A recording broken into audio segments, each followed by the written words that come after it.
जय हिंद दोस्तों। इलेक्शन 2024 में जिस तरीके से उत्तर प्रदेश में बीजेपी परास्त हुई और धर्म नगरी अयोध्या में जिस तरीके से लोगों ने बीजेपी को नकार दिया, इस इलेक्शन 2024 में अब एक और धर्म नगरी उत्तराखंड के बद्रीनाथ में इस बार बीजेपी को उपचुनाव में करारी शिकस्त मिली है। जो दोस्तों, जी हां दोस्तों, पहले तो राम जी ने बीजेपी को नकार दिया, उसके बाद में अब शिवशंकर ने भी बीजेपी को अपने यहां से हटा दिया है। कांग्रेस के प्रत्याशी ने वहां पर जीत हासिल की है। जी हां दोस्तों, इस रिपोर्ट में हम आपको बताएंगे कि किस तरीके से धर्म की राजनीति करने वाली बीजेपी अब उस पर उसी की राजनीति भारी पड़ रही है। लगातार ये अपने गढ़ से जो है अपनी अस्तित्व को खोती जा रही है। जो इस वक्त देश में 13 उपचुनाव हुए हैं विधानसभा के दोस्तों, उसके नतीजे हम इस वीडियो में आपको विस्तृत बताएंगे और कारण भी बताएंगे कि आखिर किन कारणों से बीजेपी परास्त होती जा रही है। दोस्तों, लोकसभा चुनाव में 400 के पार के नारे के साथ उतरने वाली बीजेपी को विपक्ष ने पहले तो 240 सीटों पर सीमित किया, रोका उसे, पूर्ण बहुमत की सरकार उसे नहीं बनाने दी। उसके बाद में जो खुमारी देश में चढ़ी थी इंडिया अलायंस की, वो खुमारी अभी तक जारी है। दोस्तों, इस रिपोर्ट में आप बने रहिए, बहुत ही विस्तृत जानकारी हम जो है 13 सीटों पर जो उपचुनाव हुए हैं विधानसभा के देश में, उसकी विस्तृत रिपोर्ट आपको देने वाले हैं। दोस्तों, 7 राज्यों की 13 विधानसभा सीटों पर हुए उपचुनाव के नतीजों का ऐलान हो गया है। लोकसभा चुनाव के बाद एक बार फिर से इंडिया अलायंस का दबदबा देखने को मिल रहा है। दोस्तों, 13 सीटों में से 4 कांग्रेस और तृणमूल कांग्रेस ने जीती, जबकि 2 सीटों पर बीजेपी पास गई। वहीं तमिलनाडु में इंडिया गठबंधन की डीएमके को 1 सीट और पंजाब की जालंधर पश्चिम में आम आदमी पार्टी को जीत मिली है। बीजेपी ने एमपी और हिमाचल प्रदेश की एक सीट पर जीत दर्ज की है। 4 जून को आए लोकसभा चुनाव के नतीजों से इंडिया अलायंस काफी गदगद रहा और जब 1 महीने के बाद विधानसभा के उपचुनाव में नतीजे सामने आए हैं दोस्तों, तो इंडिया अलायंस के दल बीजेपी पर काफी भारी दिखाई दे रहे हैं और उनका दबदबा अभी भी कायम है। दोस्तों, देवभूमि कहे जाने वाले उत्तराखंड में बीजेपी को 2 सीटों पर हार का सामना करना पड़ा है। दोस्तों, यही खबर बहुत ही चौंकाने वाली है, क्योंकि धर्म की राजनीति करने वाली बीजेपी, लगातार धर्म के नाम पर वोट मांगने वाली बीजेपी को धर्म नगरी से ही हार मिल रही है और लगातार 24 के इलेक्शन में अयोध्या हारे और अब उपचुनाव में बद्रीनाथ हारे।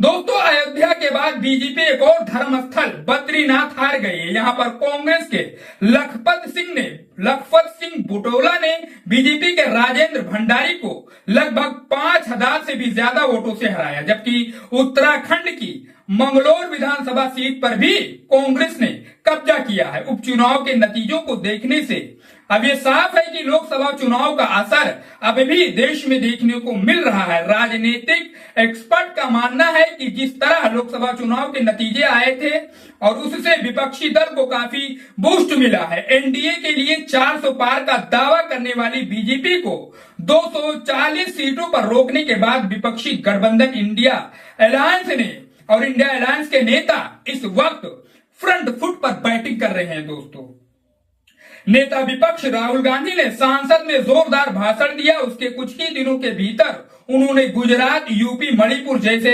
राज्यों के एक करके उन्होंने दौरे किए। इससे कांग्रेस समेत विपक्षी दलों में नई ताजगी आ गई। दोस्तों, पिछले 10 सालों में एक के बाद एक हार विपक्ष को नसीब हो रही थी। वो ट्रेंड एक ही लोकसभा चुनाव के नतीजों से बदल गया है। इसी वजह से माना जा रहा है कि विधानसभा चुनाव में भी लोकसभा चुनाव के नतीजों का प्रभाव देखने को मिल रहा है और नतीजों में देखने को नहीं मिल रहा है। दोस्तों, बीजेपी का सुपड़ा साफ हो रहा है, ये कहना वाजिब होगा। हिमाचल प्रदेश में बीजेपी भले ही हमीरपुर सीट जीतने में कामयाब रही हो, लेकिन देहरा, नालागढ़ सीटें गंवा दी है उसने। यूपी में कांग्रेस और सपा गठबंधन में शानदार प्रदर्शन करके उत्तर प्रदेश में वापसी की उम्मीदें बनाई थी, वो उत्तराखंड और हिमाचल के उपचुनाव के नतीजों के बाद भी कायम रखी हैं। दोस्तों, कई राज्यों में स्थानीय कारण भी बीजेपी की हार की वजह बने। जैसे उत्तराखंड की बद्रीनाथ सीट पर बीजेपी की हार के पीछे कई स्थानीय वजह मानी जा रही हैं। ऑल वेदर रोड जैसी विकास परियोजनाओं पुरोहितों की नाराजगी भाजपा को भारी पड़ रही है।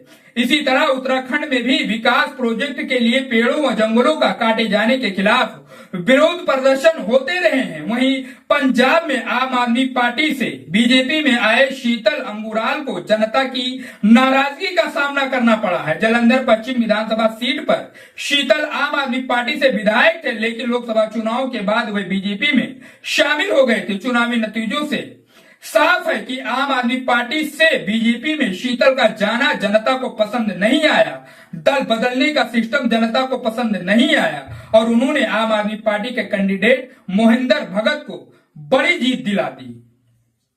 दोस्तों, उत्तराखंड और बिहार को छोड़ दें तो बाकी सभी राज्यों में जिस दल की सरकार है वहां उसके कैंडिडेट की जीत हुई है। मध्य प्रदेश की अमरवाड़ा विधानसभा सीट पर बीजेपी के कमलेश प्रताप शाह ने कांग्रेस को बहुत ही करीबी अंतर से हराया है दोस्तों, नहीं तो एमपी में भी कांग्रेस एक सीट निकाल लेती।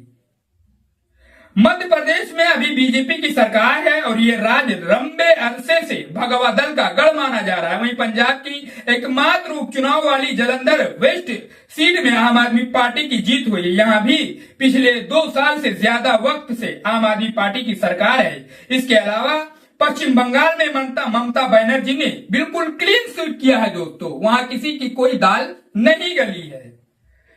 दोस्तों, यहां टीएमसी सभी 4 सीटों पर उन्होंने जीत हासिल की है। हालांकि उत्तराखंड में बीजेपी की सरकार होने के बाद भी कांग्रेस ने 2 सीटों पर जीत हासिल करने में उसने बड़ी कामयाबी हासिल की है। उधर हिमाचल प्रदेश में कांग्रेस सरकार है और यहां की 3 सीटों में से कांग्रेस ने 2 और बीजेपी ने 1 पर कब्जा जमाया है। बिहार की बात करें तो रुपौली विधानसभा में निर्दलीय उम्मीदवार शंकर सिंह ने आरजेडी और जेडीयू के उम्मीदवारों को हराते हुए बड़ा उलटफेर किया है और उन्होंने बड़ी जीत हासिल की है।